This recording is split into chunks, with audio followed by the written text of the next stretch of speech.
Assalamualaikum warahmatullahi wabarakatuh. Perkenalkan, nama saya Salsa Amaniyah Pulungan dengan NPM 2408260052. Baik, di sini saya akan menjelaskan tentang sistem pencernaan pada blok PSO1.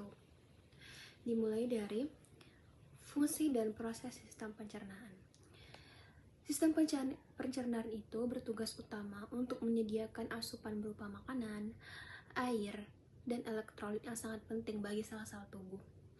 Proses pencernaan tidak hanya sekedar memecah makanan, tetapi juga mencakup 4 tahap utama. Yang pertama ada ingesti, yang kedua ada digesti, yang ketiga absorpsi, dan yang keempat eliminasi. Yang pertama ingesti. Ingesti adalah tahap awal di mana makanan masuk ke dalam tubuh melalui mulut. Digesti, proses menghancurkan atau menguraikan makanan menjadi bentuk yang lebih sederhana, baik secara mekanis maupun kimiawi. Absorpsi, setelah dicerna, zat-zat yang bermanfaat akan diserap terutama di usus halus untuk diedarkan ke seluruh tubuh. Eliminasi, proses pengeluaran sisa makanan atau zat yang tidak berguna melalui tinja atau feses. Baik, selanjutnya saya menjelaskan tentang anatomi dan struktur mulut atau kafum oris. Mulut dalam istilah medis itu disebut dengan kafum oris, yang merupakan pintu awal masuk sistem pencernaan. Rongga ini dibatasi oleh bibir di depan, pipi di samping, palatum di atas, dan lidah di bawah. Bagian belakang mulut tersambung ke faring atau tenggorokan. Beberapa struktur penting dalam mulut itu, yang pertama ada palatum. Palatum itu atap mulut yang terdiri dari dua bagian palatum keras atau tulang di depan dan palatum lunak di belakang yang lentur.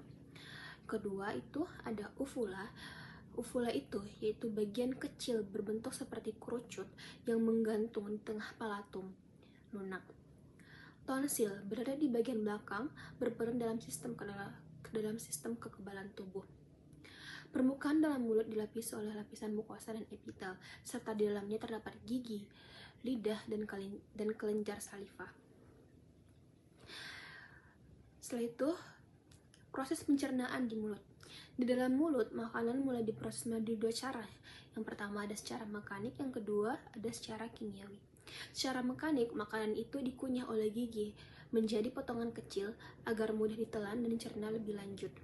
Gigi seri dan taring memotong makanan, sedangkan premolar dan molar menggiling dan menghaluskannya. Secara kimiawi, air liur atau saliva yang mengandung enzim ptyalin atau amilase mulai memecah karbohidrat kompleks menjadi disakarida seperti maltosa, laktosa, dan sukrosa. Fungsi saliva itu sangat penting karena membasahi makanan agar mudah ditelan, mengandung zat antibakteri seperti lisozim, membantu melindungi mukosa mulut dari iritasi ataupun luka. Gigi dan fungsi mastikasi. Gigi itu memiliki peran penting dalam menghancurkan makanan. Ada dua jenis gigi berdasarkan fase kehidupan. Yang pertama itu ada gigi susu, yang kedua gigi tetap. Gigi susu itu berjumlah 20 buah dan mulai tumbuh pada 6-8 bulan, lalu tanggal saat usia 6-13 tahun. Yang kedua gigi tetap berjumlah 32 buah menggantikan gigi susu secara permanen. Jenis-jenis gigi dan fungsinya. Yang pertama ada incisivus, yang kedua caninus, yang ketiga premolar, yang keempat molar. Incisivus itu gigi seri yang berfungsi untuk memotong makanan. Caninus ataupun gigi taring yang berfungsi untuk merobek makanan. Premolar berfungsi untuk menggiling makanan awal. Molar menghancurkan makanan lebih halus.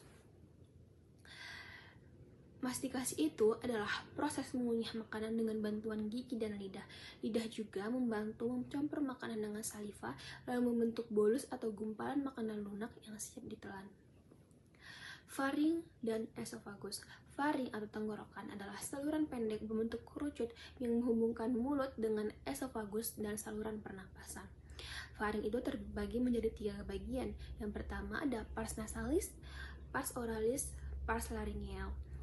Pars nasalis itu bagian atas yang terhubung dengan rongga hidung. oralis bagian tengah tempat lewatnya makanan, pars laryngeal bagian bawah dekat laring dan esofagus.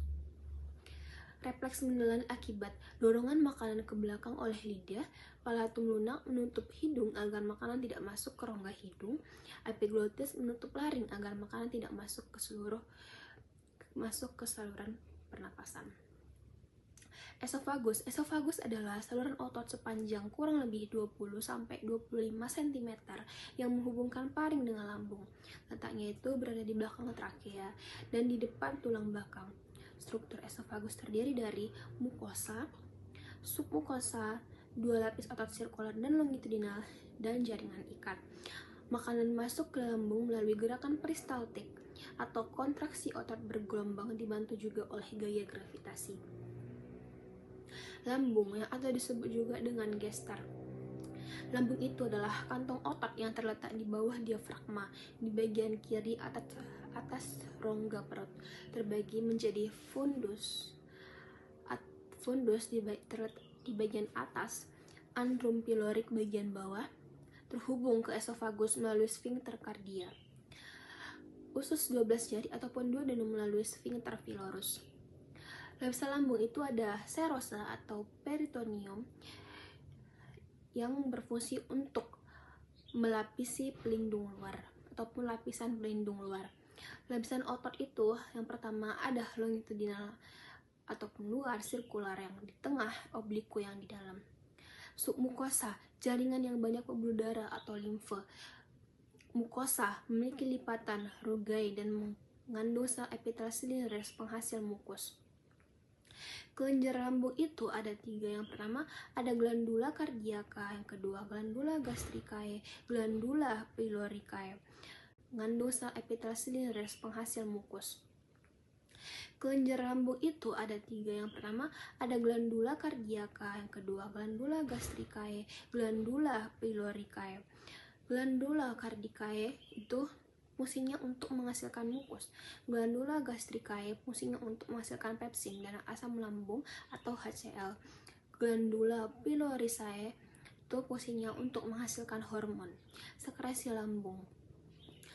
Cara sekresi lambung atau proses sekresi lambung itu yang pertama, makanan yang masuk bercampur dengan sekresi lambung menjadi SIM. Sekresi lambung meliputi mukus, asam lambung, enzim seperti lipase, amilase, tripsin, protease. HCl disekresikan melalui aktivasi. Yang pertama itu gastrin dan asetilkolin yang berfungsi untuk meningkatkan kalsium intraselular. Setelah itu gastrin dan asetilkolin mengaktifkan pompa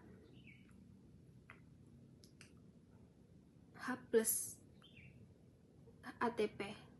Histamin yang berfungsi untuk mengaktifkan enzim adenylsinase, prostaglandin yang berfungsi untuk menghambat sekresi HCl atau efek protektif. Baik, sekian penjelasan dari saya. Apabila ada kata-kata yang salah, saya mohon maaf. Kepada Allah saya mohon ampun.